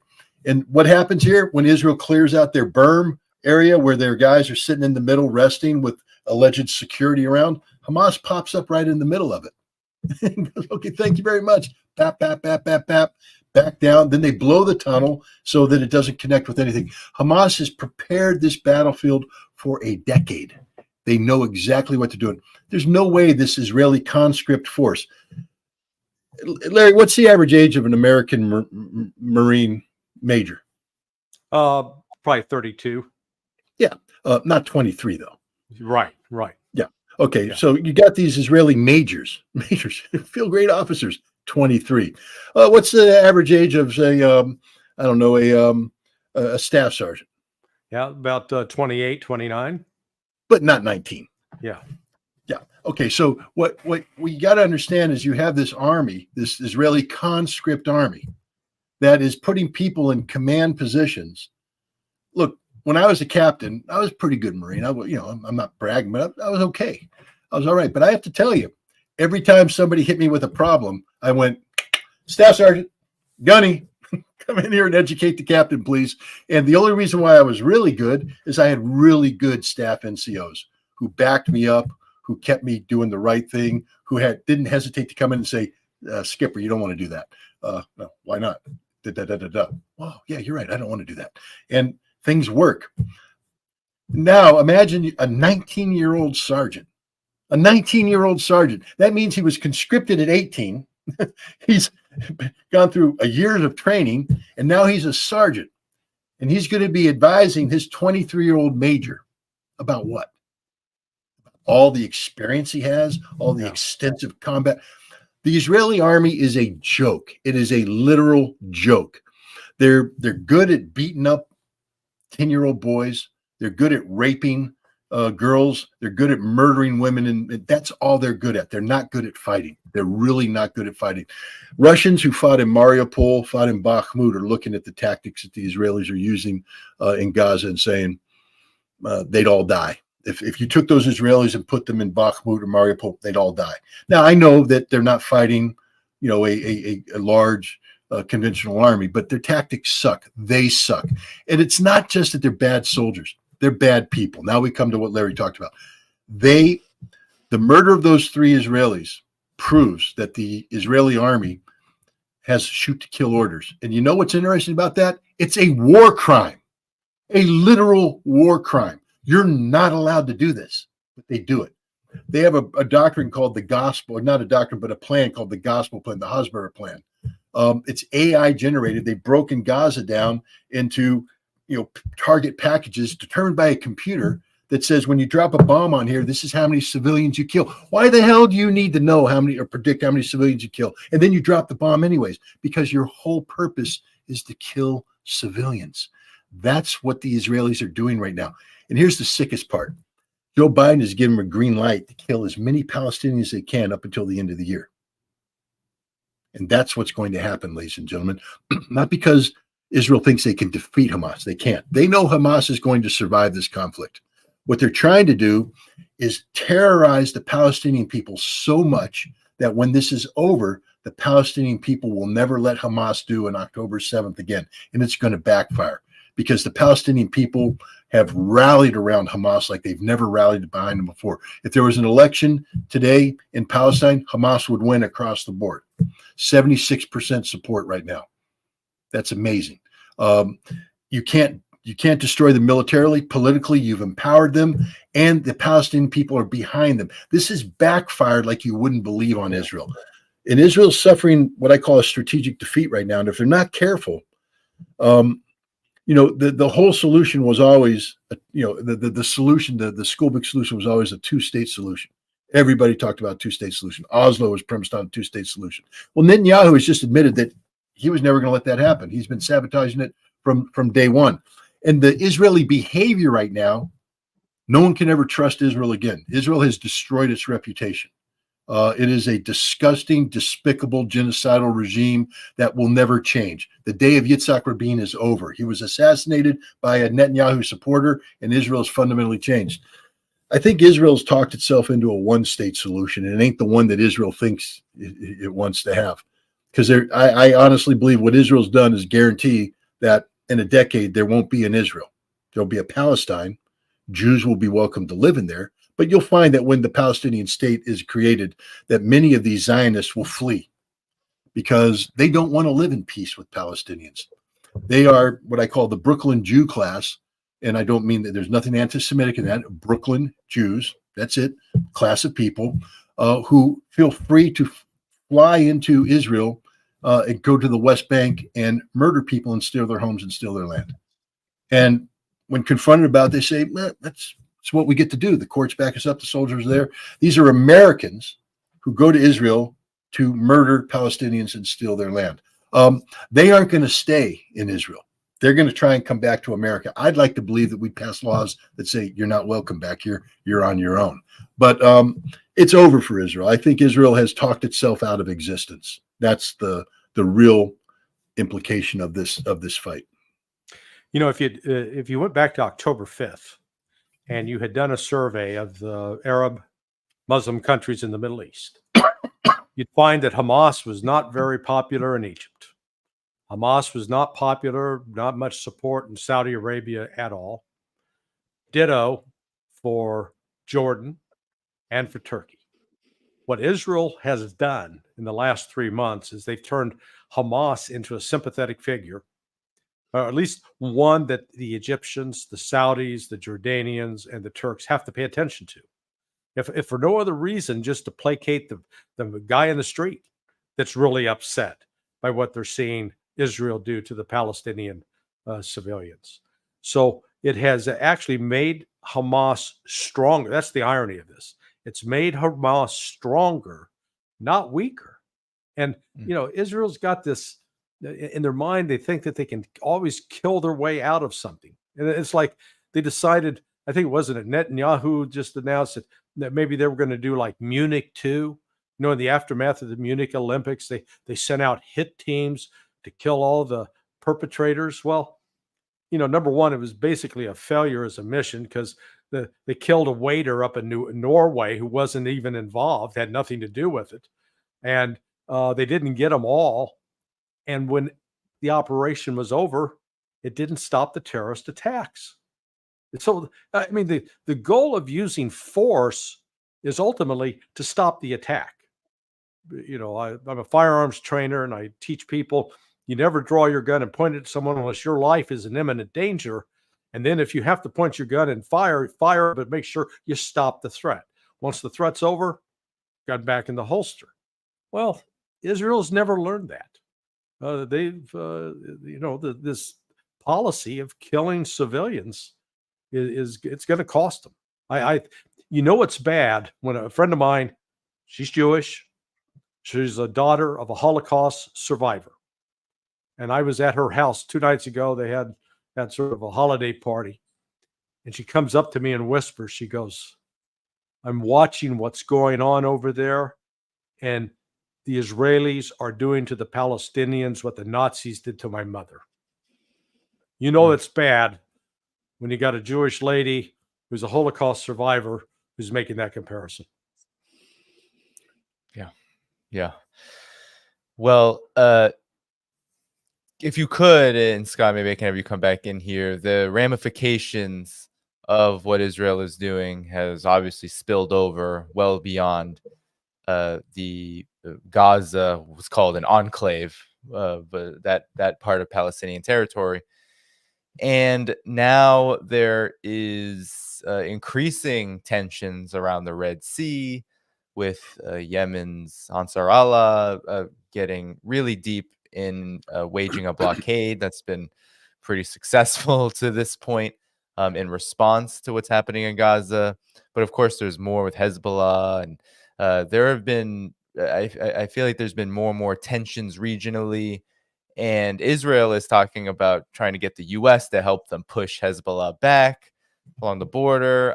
Help us make sense of the regional ramifications and where this is going as we enter 2024. Well, first of all, let's reflect back on Nasrallah's speech that he gave, I think, on October 9th, 2 days after. And I call it the escalation management speech. And because everybody's expecting Hezbollah to jump in and join the fight. And Hezbollah basically said, we're in, but our way. We're going to do it our way. We're not going to do it. We're not going to do it that way, because how is Israel going to be strategically defeated here? Israel set the parameters of victory being the destruction of Hamas. I think Larry and I agree. Hamas is won. They're not going to be destroyed. So Israel's already lost this war. Plus, if you're Hezbollah, your goal is the creation of a Palestinian state. So you got to keep the whole world's focus on that problem set, and it's working against Israel. The whole world is rallied behind it. The last thing you want to do is expand this conflict, because now suddenly the Palestinian issue is not the only issue. In fact, it's going to be put on the back burner as you deal with bigger regional issues like war with Iran. That's a bigger problem set than the Palestinian issue. So you don't want to expand this conflict. So you've seen a lot of escalation management, but it's been done very cleverly. Hezbollah, for not wanting to get involved, has tied down one half of the Israeli Navy, 1/3 of the Israeli Air Force, 1/4 of the Israeli Army. They forced 70,000 people to be displaced out of northern Israel, putting a huge burden on the Israeli economy. And they're just humiliating the Israelis on a daily basis on the border. And here's the thing. You think Hamas has tunnels. Hezbollah has tunnels, better tunnels, deeper tunnels, longer tunnels. You know that tunnel that the Israelis dug up? It's amazing. Right at I think it's the Eretz crossing. And suddenly 400 meters from the crossing, how far along are we? 70 some odd days in this conflict. And they go, oh my God, the biggest tunnel imaginable that you can literally drive a car through is right here. Wait a minute. You guys didn't find that tunnel until now? That tunnel is small compared to the tunnels that Hezbollah has carved into northern Israel. When the time comes, Hezbollah will seize northern Israel. There's nothing the Israelis can do to stop it. They will take Kiryat Shimona. They will take other towns. They will take the Galilee. Israel can't stop them. But Hezbollah doesn't want to do that right now. Hezbollah has let it be known that they can do that, and they will do that if called upon. And this is why you're seeing Israel hesitate, because you've got all the chest thumping guys saying we need to go in and kick Hezbollah's butt. Israel proved that they can't kick Hezbollah's butt. They tried it in 2006. Didn't work. Hezbollah has gotten even better. They've become combat hardened with a decade plus experience in Syria. So there's nothing the United States can do. What, you think American pilots and American airplanes dropping American bombs are going to do a better job than Israeli pilots and American airplanes dropping American bombs? No. First of all, our pilots aren't that good anymore. We just don't train that well. Training is expensive. When was the last time we did a real honest to God, air attack against somebody with an integrated air defense, or somebody has the potential of doing that? Yeah. Not in a long time. Our pilots don't know how to fight. And so we'd be going through a learning curve that'd be unreal. And then we'd get humiliated because it's not stopping anything. And you think Americans, when Hezbollah moves into northern Israel, you think Americans are going to drop bombs on Kiryat Shimona? You think Americans are going to drop bombs on Israel? Ain't going to happen. See, Hezbollah isn't going to sit in southern Lebanon and let the fight come to them. Hezbollah is going to take the fight to northern Israel. And now the Israelis are going to have to bomb their own cities, bomb their own people. America will stay out of that fight because we are not going to bomb Israel. Hezbollah's thinking. They know this. If I know this, Israel knows this. America knows this. That's why I'm not too worried about an expansion of the fight, because Israel knows they'll just get, I was going to use a bad word, they'll get beat up. Now we come to the Houthi. This is very rude of me, but every time when I think of the Houthi, I just think of, some wild dudes from Mad Max, just yelling charge and go, because they just sort of, on October 19th, they just appeared. The Houthi just woke up and said, screw it, launch. And everybody's like, what the heck just happened? The Houthi just fired on Israel. Did that really happen? Houthi go, hell yeah, that happened. We're going to do it again. Launch, launch, launch. And then they say, screw it, take a ship, fly helicopters out there, take everybody's going, what the hell's going on? What are the Houthi doing? And then the Houthi just say, we're going to shut it all down. And they have. They've effectively closed I can't say the word, the Man el Bab Straits, that little narrow piece of water between Yemen and Djibouti. They've shut it down. The Red Sea, you can't go to the Suez Canal right now because the Houthi have shut it down. And now America's going, what do we do? So we're moving a fleet down and we're realizing we can't do anything. Now, the big news isn't that America can't beat the Houthi. I mean, we can't. And we're not going to. To secure those straits, we'd have to put 40,000 Marines on the ground. We don't have 40,000 Marines to put on the ground. We can't get 40,000 Marines there. And once we get them on the ground, we can't sustain it. There's 100,000 plus Houthi out there. We ain't going to beat them. Saudi Arabia's been trying since 2014 using American planes with American bombs, using American intelligence. Hasn't worked. The Houthi can destroy Saudi Arabia's oil production capacity. That's one big thing here that's causing everybody to hit pause on that. Saudi Arabia is like, you guys are going to do what to the Houthi? Pause, pause, pause, please pause, because they're going to blow up the Aramco oil fields, and we don't want that to happen. The United Arab Emirates going, wait a minute, you're going to do what? No, we don't want to have anything with that either. Pause, pause, pause, because they don't want to lose their oil production capacity either. So America's sitting there going, But here's the big story. It's not about that strait. You know how America has been saying for decades, we guarantee that the Strait of Hormuz will be open? That Iran will never shut it down. That if Iran ever tries to shut down the Strait of Hormuz, the American Fifth Fleet will keep it open. That's just been proven to be a lie. Yeah. Because we can't beat the Houthi, and we damn sure aren't going to beat the Iranians. What this proves is that America's fleet, all of its, dozen, aircraft carrier battle groups, can't do anything. Yeah. It's a waste of money, total waste of money. We have to be careful about getting sunk, losing a carrier. As Larry said, I'm an American taxpayer. Okay, so I got the USS Carney out there, the Aegis class, Arleigh Burke class destroyer. It's got 90 missiles, SM-2s, SM-6s, other things out there. And each one of them runs between $1.1 and $4 million each, depending on which missile you use. The Houthi have thousands of these drones and cheap missiles. They cost them $2,000, $5,000, maybe $10,000 for the good stuff. And the Houthi are just sitting there again. Oh, the guy from Mad Max. Oh, and they're going to launch these things. And the Carney's going to go detected, launch, shot, detected, launch, shot, detected. And now they're done. They fired off 90. And as Larry said, they don't have the tenders anymore. You can't bring up the ship that goes resupply in. They got to pull the Carney out. And then who's going to replace the Carney? Some other funky named ship that's going to fire off 90 missiles and have to go, and another one and go. There's only so many, missile destroyers in a carrier battle group. And when they deplete this stuff, the carrier's got to go because it can't stay there. Something's going to hit the carrier. And now here's the other thing. What have the Ukrainians been using that's driving the Russians crazy in the Black Sea? The underwater drones. The underwater drones.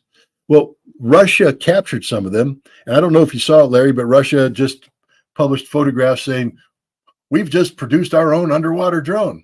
And Russia has really good relationships with the Iranians. So I guarantee you that if Russia produced an underwater drone, the Iranians are producing an underwater drone. And if the Iranians produced it, the Houthi have it. And so we're going to be sitting there going, shoot down missile, shoot down missile, shoot down missile. Holy shit, bad word again. Gotta watch out. Got 20 underwater drones coming at me. It's over, ladies and gentlemen. We lost a carrier. 5,000 Americans are dead. This is the reality of the carrier battle group. It's a legacy system going back to World War II that has no application in modern warfare whatsoever. America has been exposed as literally the empty shell that we are. It's not so much about the Red Sea. The Strait of Hormuz has just been guaranteed. We just lost the Strait of Hormuz because the whole idea of the Strait of Hormuz was the perception that America could do something. Well, that's been exposed as a lie. So the Iranians are empowered. The Saudis and the UAE is going, I think it's time we have to rethink our strategic relationships here, because America can't defend anything. The whole aspect of what America was doing with power projection was the potential of action that creates deterrence. We don't have the potential of action. Where can we go, Larry? Where can we go? We can't go into Europe. We've proven that. Yeah, we can't defend the Red Sea against the Houthi. We think we want to hook and jab with the Chinese in the Pacific. Are we high? America's been exposed as a nation that spends $1 trillion a year on a military that can't do anything. Yeah. Well, and in fact, again, I had not really focused on the capability of the destroyers, their limited capability. It had never entered my mind to explore the concept of a expeditionary navy vice a forward-based navy. I made some assumptions that were completely wrong. And once you wake up to it, and again, I hadn't even thought about the Strait of Hormuz until you pointed it out. You're absolutely right. The tactic is real simple. All any country has to do is assemble 300,000 drones capable of launching some sort of explosive device that can create damage on a maritime vessel, and then launch them in swarms. You're going to overwhelm the defense systems that the U.S. Navy has, and again, none of this is classified. It's all it's wide open, and then you can start sinking ships. Now, the Chinese, everything the United States is doing out there off the coast of China is just ridiculous. The United States is trying to pick a fight that we can't even win. We can't even finish it. So, one of the articles I linked to into my piece was called "Rebalance the Fleet Toward Being a Truly Expeditionary Navy." That was eye-opening. And that was just published in September of 2023. So what we've got is the phrase I've used before. The United States has the most expensive military in the world. We've got one of the most expensive, least capable navies in the world. That's the shocker. And, Scott, what do you think? Why do you think they're delaying? Yeah, I mean, at this point, Yemen has done everything that in normal times when we thought we had an expeditionary navy, we would have already launched. And we're not launching. Why do you think that is? Well, first of all, because again, it's if you went in the ring with Mike Tyson, all right, you're expecting I'd be out of breath from running. Yeah, when he hits you, you're expecting to die. So imagine you're going in the ring with Mike Tyson. And oh God, and he just lines up and he hits you, and it's nothing. You're like, what the hell? Hits you again, nothing. Yeah, you hit him, he's hurting. You're like, I got this. See, America's Mike Tyson, but without the punch. Yeah, we've all hyped up. I likened it earlier. When I played football in college, all the linemen, I was a tight end, but I was originally a wide receiver, so I was a very small tight end. All the linemen, go in there and they bench press, and they all got the 300-pound club, the 350-pound club, the 400-pound club in terms of their bench press. I never got above 2 1/4, so I didn't earn any of the big T-shirts. But they're all out there. But it's like a guy that in college, is pumping up. He's got the 400-pound club, and now he comes back to the 10-year reunion. And he's got the 400-pound club T-shirt on there, and he's bringing people into the gym, and he's like, everybody's expecting him to lift 400 pounds, and he gets up to 250, and then he stops, and then he starts talking and drinking water. You're like, well, where's 400? Can't do it anymore. That's America. Yeah. Everybody's looking at expecting the 400-pound club, and you got a guy that can't bench 2 1/4 anymore. That's America. We don't want to act, because the second we act, we're exposed as a fraud. And all that deterrence goes away. Again, coming back to what Tony Blinken said, we have to deal with China from a position of strength. He just said that. But a position of strength means that we have to have the perception of capability. If we expose the fraud that we are with the Houthi, because Larry, again, mobile relocatable targets. That's a fancy way of saying mobile missiles. I did that during the Gulf War. That was my thing. Hunting scuds. We didn't kill a single one. Couldn't, didn't know how to do it. And we haven't gotten any better. And so we're going to engage now in a very expensive air campaign against the Houthi, and we're not going to kill anything. They're going to keep launching, and it just exposes us as a fraud. And the whole idea of, this potential is to intimidate the Iranians into saying, don't begin with us because you think you have mobile missiles, but we have the American Navy that's very good at hunting. Oh, wait a minute. We just couldn't even deal with the Houthi. So I don't think we want to pull this trigger, because the moment we pull the trigger, any pretense of American capability is gone. Yeah. The other thing is, this coalition we've assembled ain't much of a coalition. It will fall apart instantaneously. And then the most important thing is, what happens when the Houthi take out the Saudi oil fields? Yeah. We don't have an answer to that. So I think, we've done a lot of bluffing. The smart thing for the United States at this point in time would be literally, look, we made a decision. We're going to let the Israelis kill as many Palestinians as possible.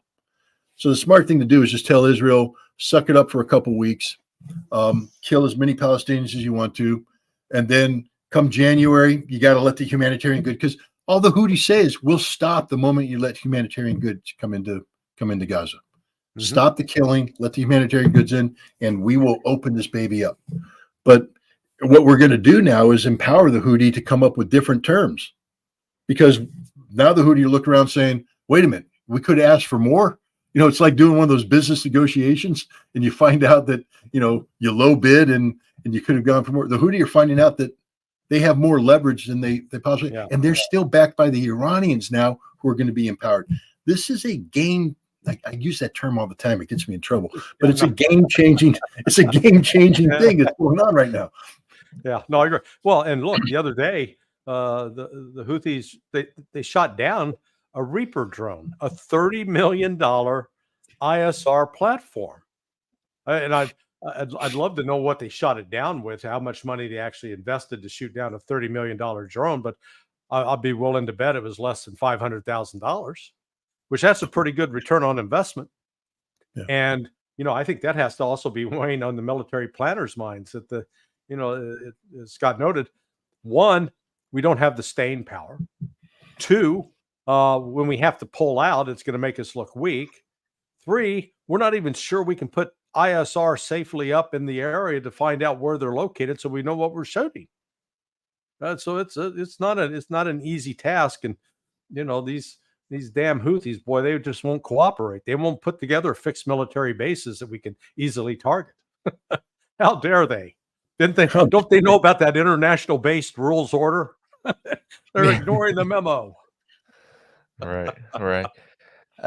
With Operation Prosperity Guardian, as the United States is calling it, Scott and Larry, I think you're alluding to and directly stating this point altogether, that the U.S. military is pretty hollowed out. It's the bark, no bite. But at the same time, this is quite the bark. This is a coalition of the willing.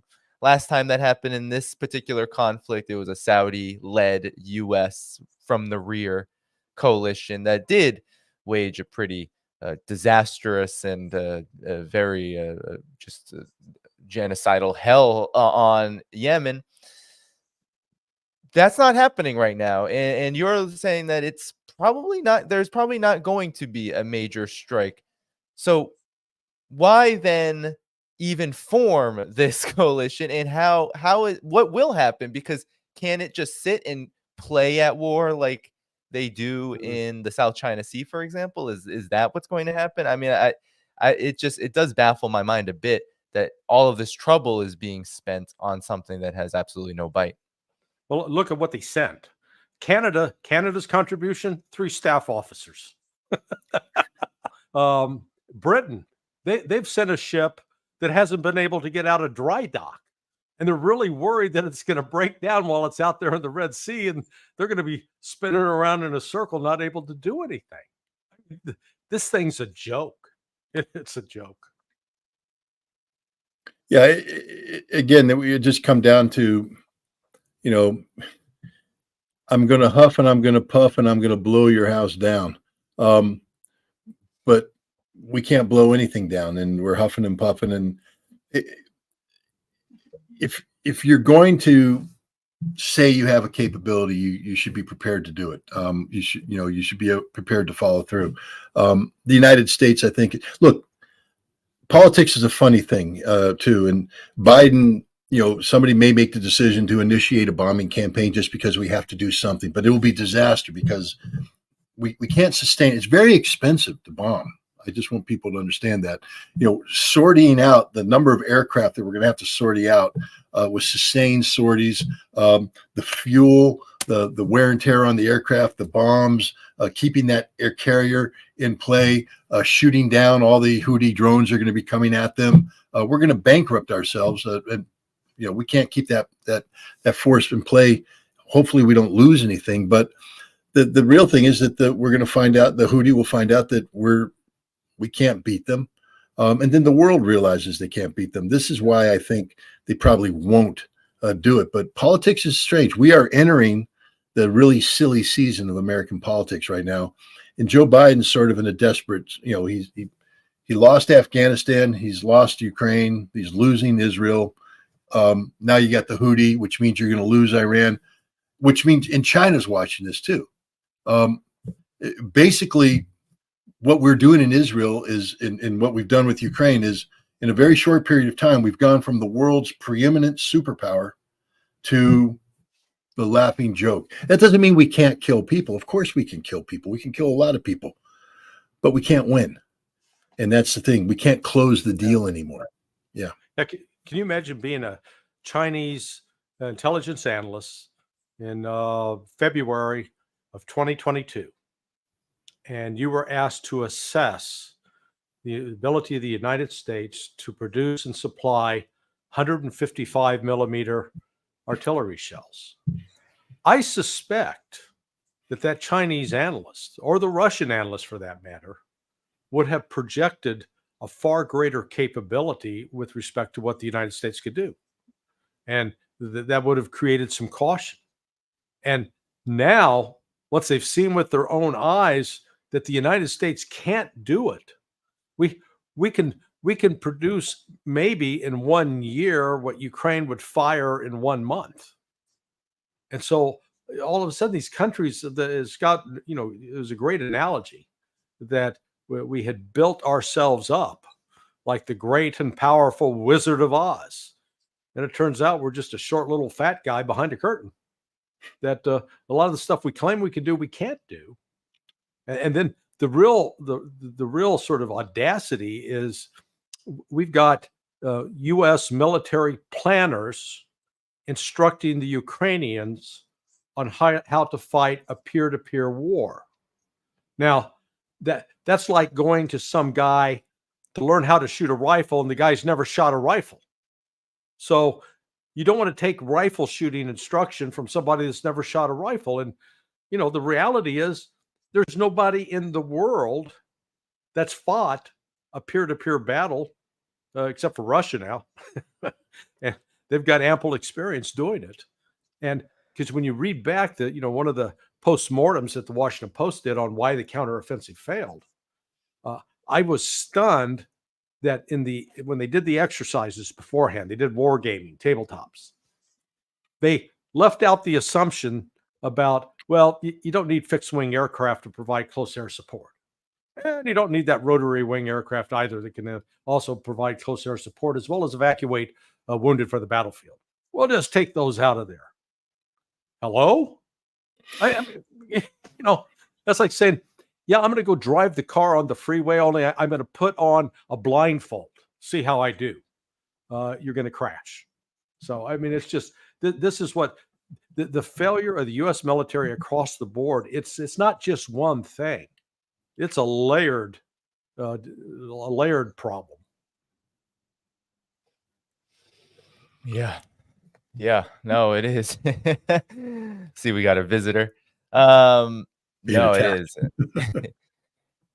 And maybe to close, I've kept you almost for 2 hours now. So maybe to close, any final thoughts we can begin with, Scott, on prospects geopolitically, 2024. Where are things headed? Where is the U.S., I guess we call U.S. NATO axis? Where is it headed? And where is the rest of the world headed? What can we expect? Huge question, but just want to kick it to you, Scott, to close, and then Larry, final word. Well, I think you're going to see that the United States is, Larry talked about the rapid, can't remember, the devolution or devolution or of Ukraine. I think we're going to see the rapid devolution of the United States. Because again, how quick. Larry brought up a wonderful analogy, the Wizard of Oz. I just watched it again because it's that time of the year. But at the beginning, the wizard is everything. The wizard, you're off to see the wizard, the wonderful Wizard of Oz.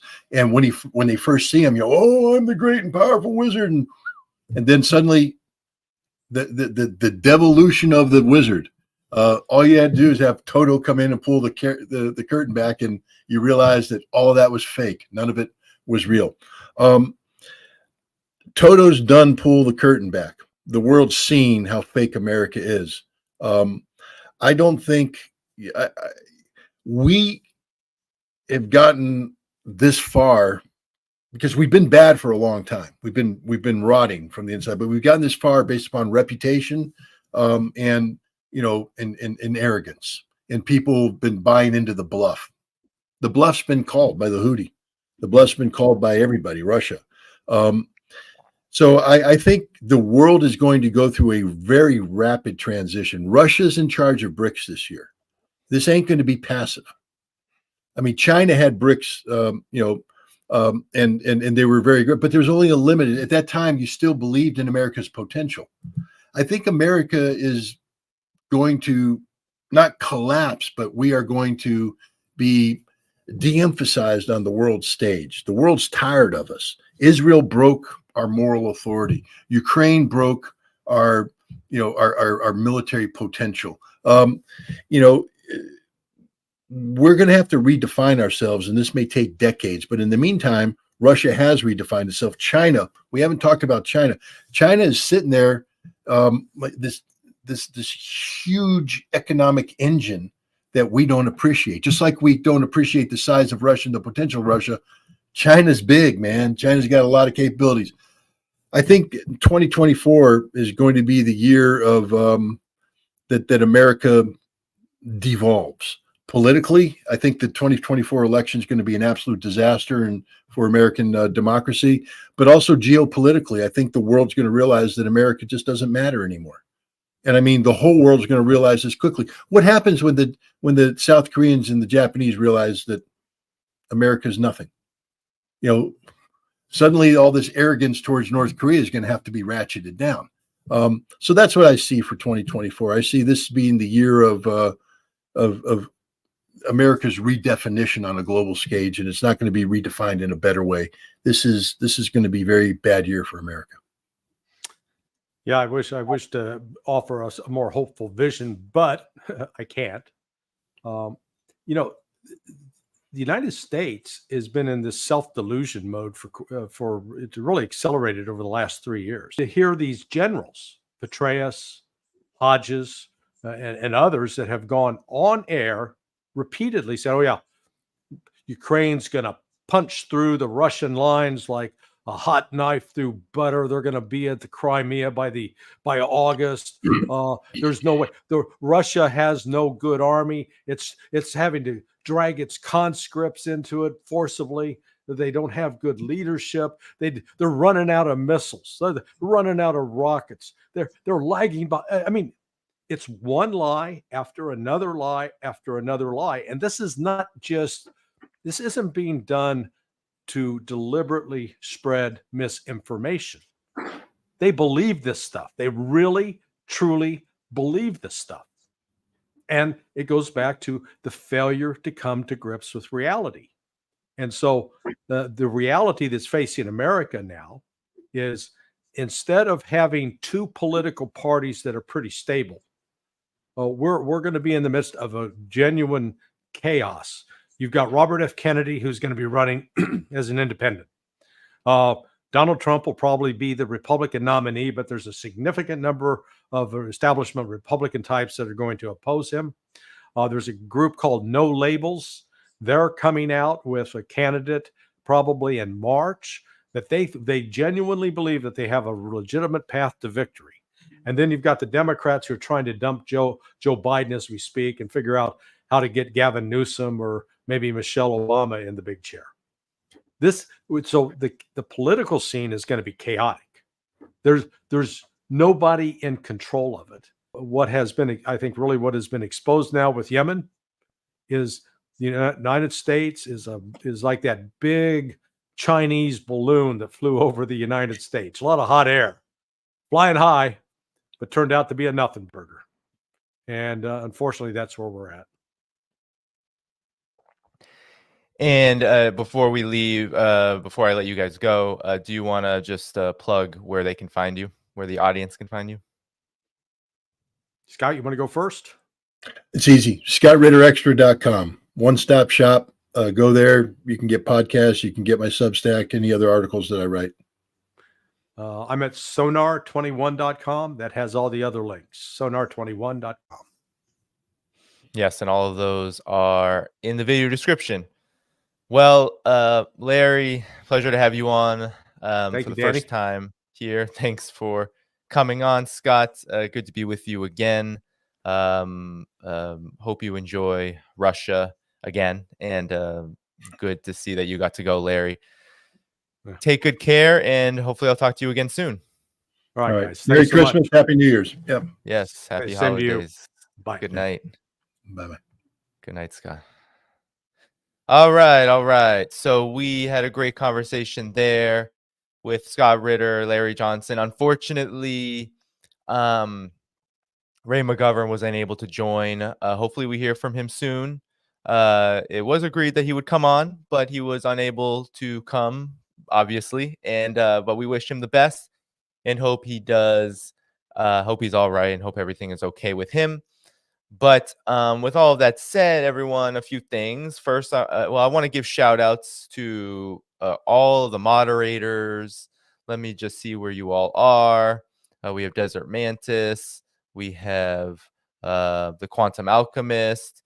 We have Joe, OWS. We have Valley. So thanks to all of you. Where we have Notary. So we have a lot of moderators here today, and it was quite a big crowd. So appreciate all of your efforts. I want to thank everyone, of course, who's viewing, who's liked the stream, subscribed to the channel, all of that good stuff.